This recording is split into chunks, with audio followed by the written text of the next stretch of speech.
oxidizers and surface area. And before that, I want to kind of talk to you about what got me interested in being a chemist when I was a kid. And it was a show, maybe you've heard of it, called Star Trek. How many of you people have heard of Star Trek before? How about, I know Kimberly. Kimberly, are you Star Trek or are you Star Wars? Star Trek. You can't be both, right? You can't be, you got to be one or the other. You're Star Trek.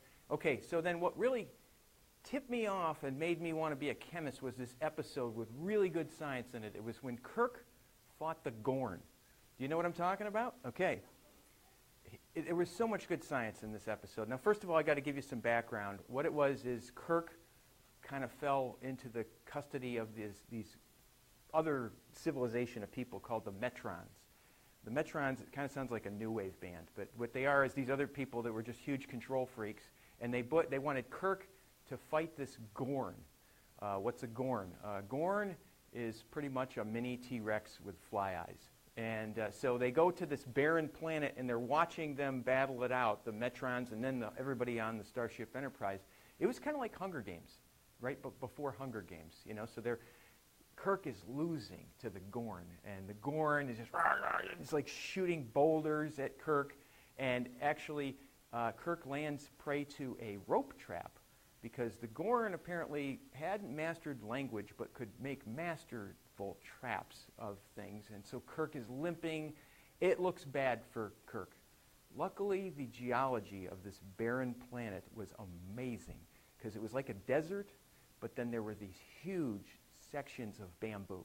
It was kind of like a desert that had tropical forest, and the sections of bamboo had the middles all cut out and everything, and Kirk's like, I'm going to make a bazooka. How do you make a bazooka? Well, if you have the bamboo that's on the desert planet, then what happens is you go find some oxidizers. And luckily, it's all sitting there. Right there, Kirk's on the ground. There's sulfur, sure, charcoal, because this planet also had forest fires.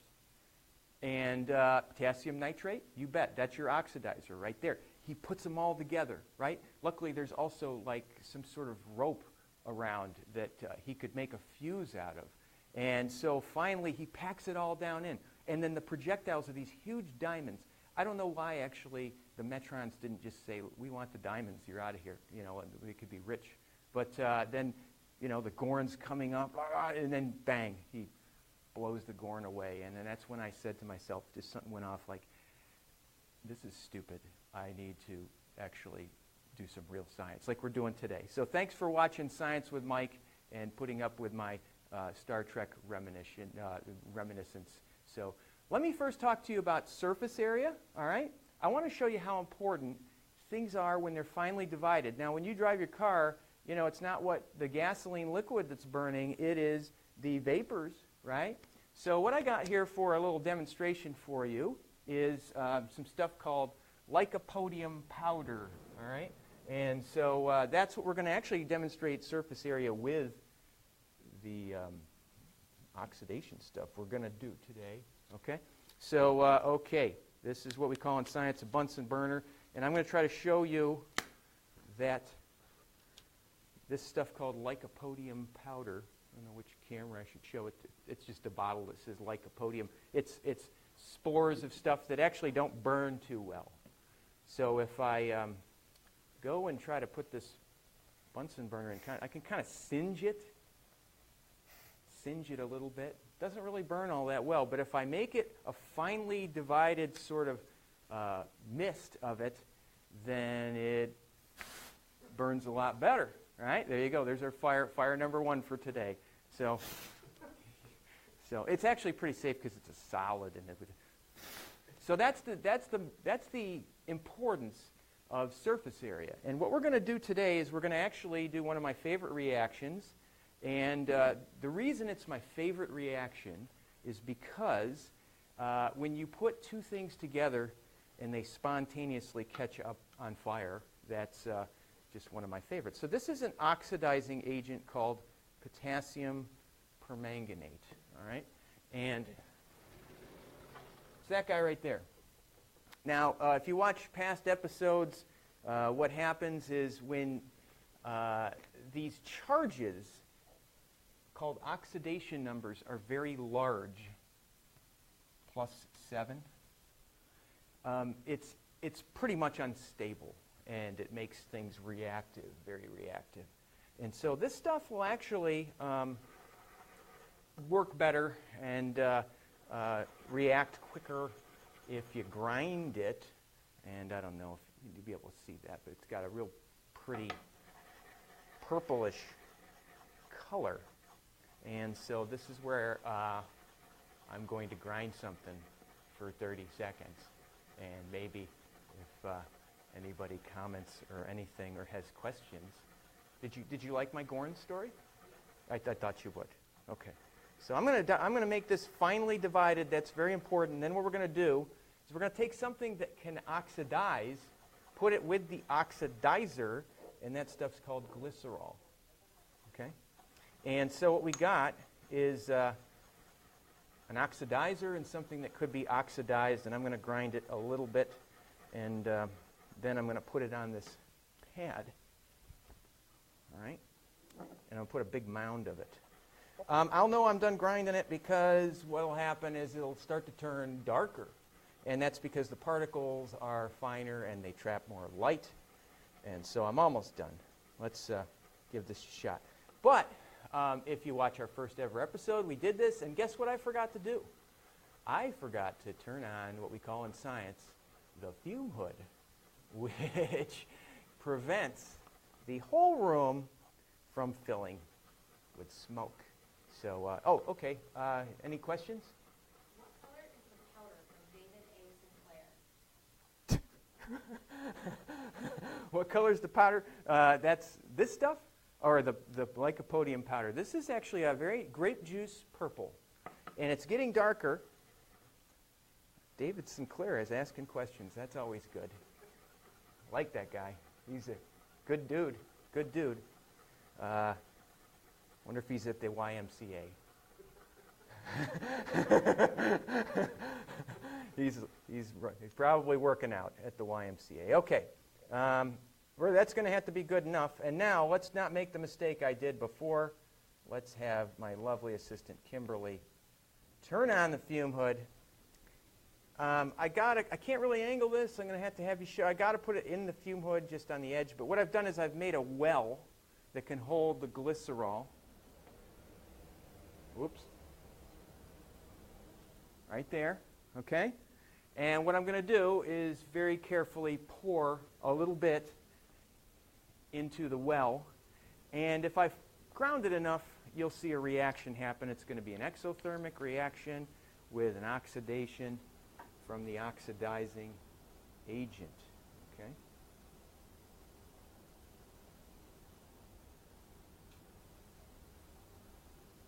Now, it doesn't happen instantaneously. It's kind of like it's kind of like pushing a boulder down a hill.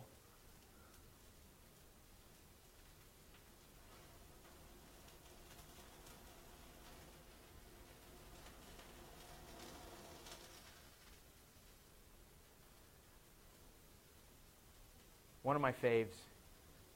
That's super hot right now, and so we are not going to touch it for a while. All right?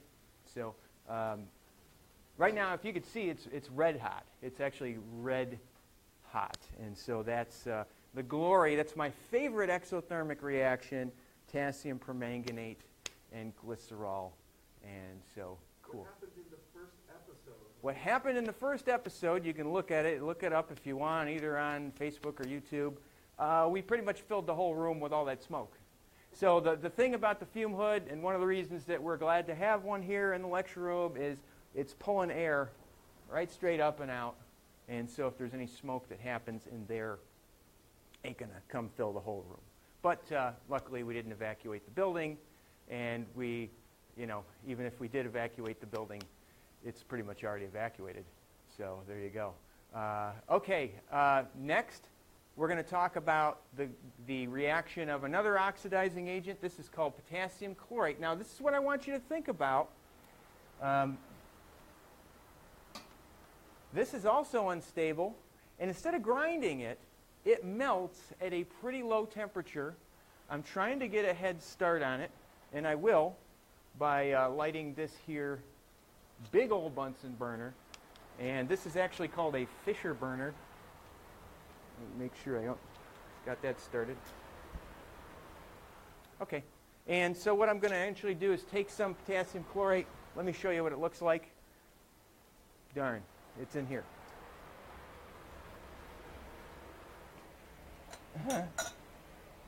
Just looks like a white powder.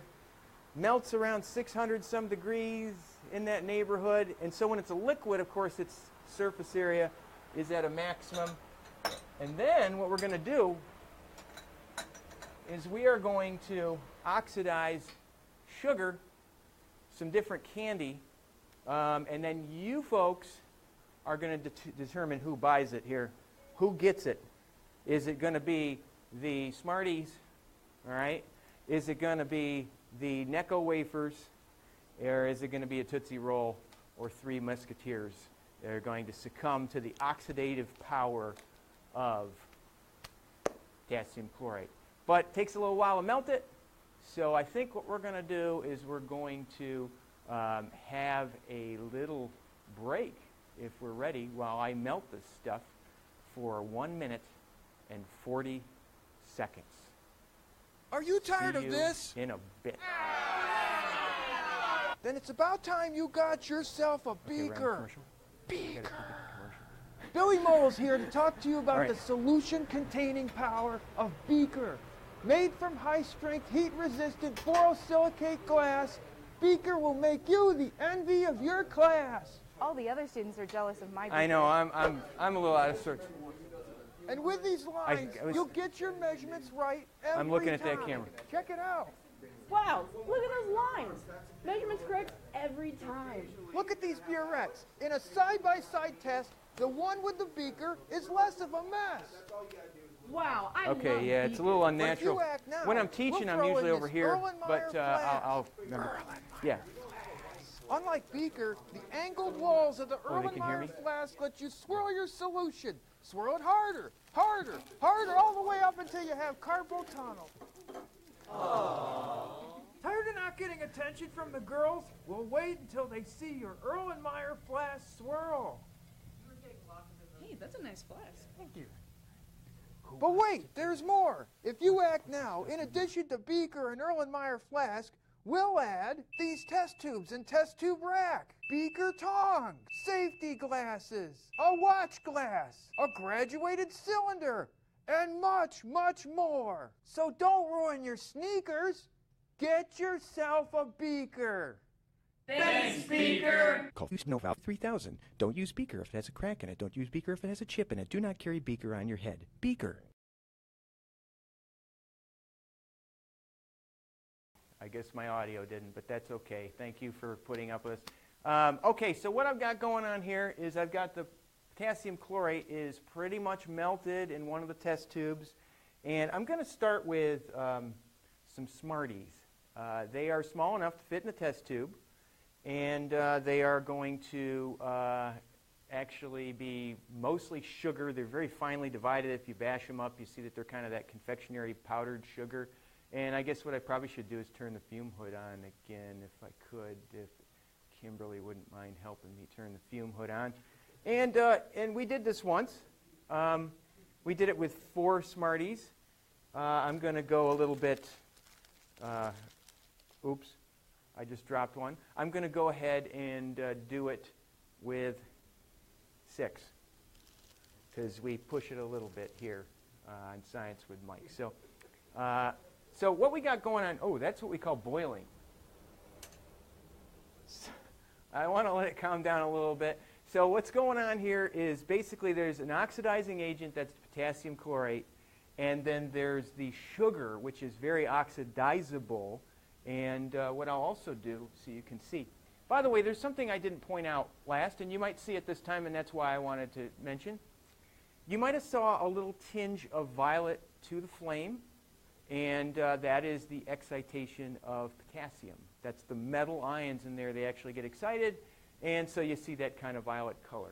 I think it's relatively safe for me to drop this in now, and then I'm going to hide around the corner because it's scary. And so this is why you don't do this at home, all right? And so then I want you folks to tell me who's getting it next. Here we go.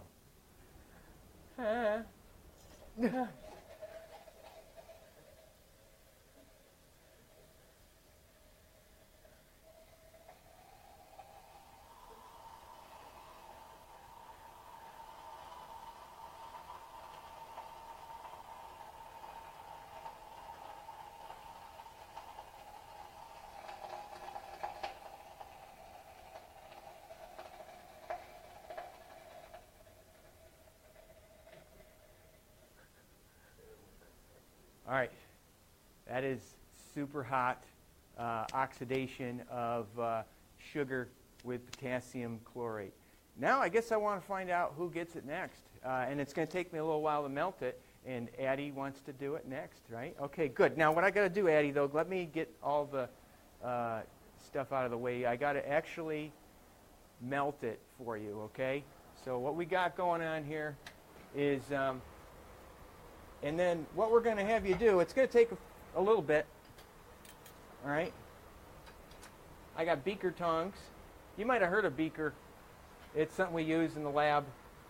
And then this is going to take maybe a minute, and then what I'm going to do is have Addie get some Necco wafers out. How many do you want to do? Because we did 3. You're allowed to do 4 if you want to push it. And then what you got to do, though, is once you put it in, you got to do like hide around the corner. That's our patented hide around the corner move, and we'll see if we can get this going. How's our virtual audience doing out there? They have anything to say besides emojis? It's all good. I'm just stalling, huh? We appreciate the emojis. If there was an explosion emoji, that would be pretty cool. But okay, I got a little bit of a layer of liquid on the bottom, and I'd say we're a good minute away or so. And then what we're going to do is we're going to let Addie throw in 4 Necco wafers, unless you want to do 5. 5? Okay. The other thing that kind of scares me with that last one is that I had to select the test tubes very carefully. There's different kind of lab glassware, and that's why we made that silly commercial. There's what you call hard glass, borosilicate glass. The reason I can put this beaker on top of the flame right now is because it's made of borosilicate glass. There's other kinds of test tubes and beakers that aren't made of that, and that would not have handled the heat of that last reaction there. And so, sorry, this is taking a little longer than I thought, and I probably should. Yeah, question? Go ahead. I can kind of...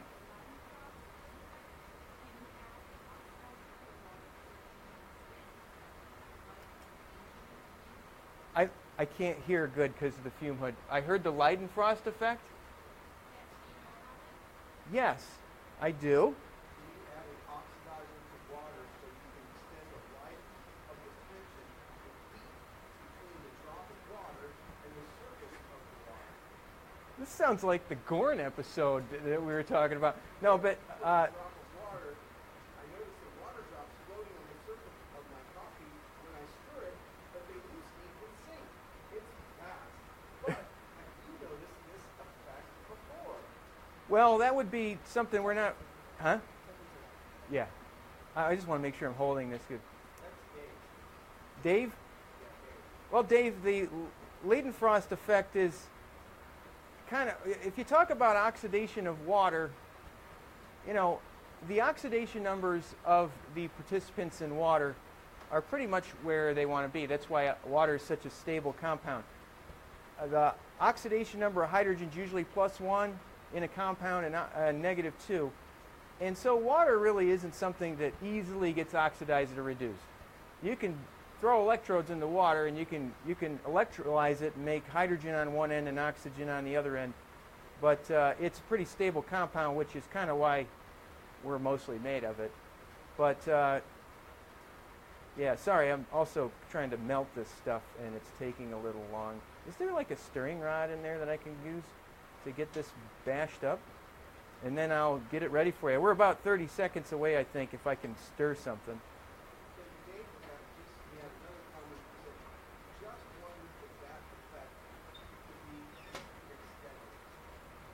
Okay, Dave, I'm going to get to your question later in the comments below when I'm not handling very dangerous stuff.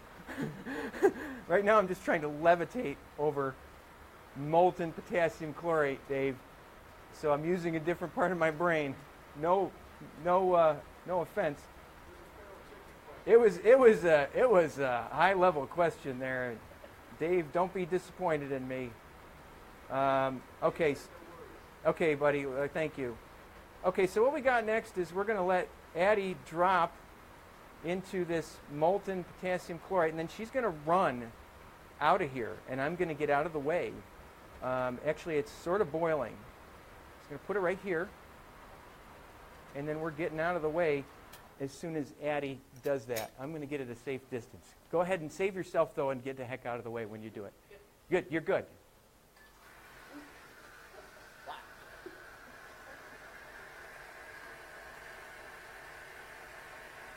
I can't believe those beakers. This is such a good advertisement for those beakers. Better than our advertisement, because that is so much heat that they're handling right there. And we just broke our Science with Mike personal record of 5 Necco wafers. 5.5. Yeah, that's what you do. You know, when your former teacher says put 5, she puts. We got to give Addie a round of applause for that kind of bravery.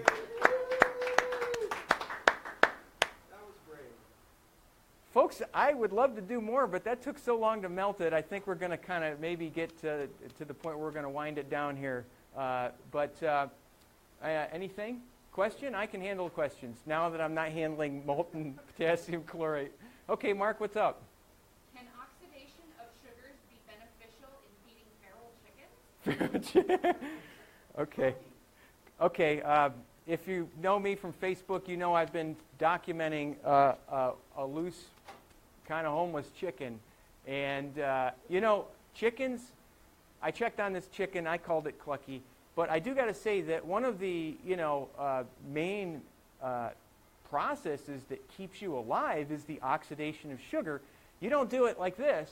You do it at 37 degrees Celsius, and you have enzymes. And so, yes, if we could find Clucky, the feral urban chicken, I'm sure that oxidation of sucrose would be something he or she, pretty sure it was a she, would be interested in. So appreciate that, Mark. And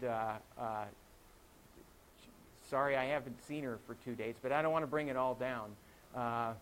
Bring the whole show down. Anything else before we get out of here? So you were asking for an explosion emoji? Yes, there is an explosion emoji. There's a sun that Wes posted to try and make an explosion. A sun? Yep. You mean like a GIF thing or something? Okay. The beaker behind me is tinking. I think that's the freezing, the crystallization of the potassium chlorate, and hopefully not a beaker that's cracking and just ready to go, at any time. That's why I hide around the corner, because then projectiles can't come out and hit me unless they do a curveball kind of thing. So, well, hey, I guess I want to just kind of say thank you for supporting our efforts to edutain you with live science demonstrations. I do want to say that we're not going to live stream next week because we're going to live stream but not live stream. So I'm going to be out of town, but then a couple weeks we'll be right back here. Sorry, I did something Denny didn't want me to say. We're live streaming. A show we've already shot. That's what I meant to say. We're going to live stream a show we already shot, so it's kind of like future live streaming of the past. It's live, but it happened already.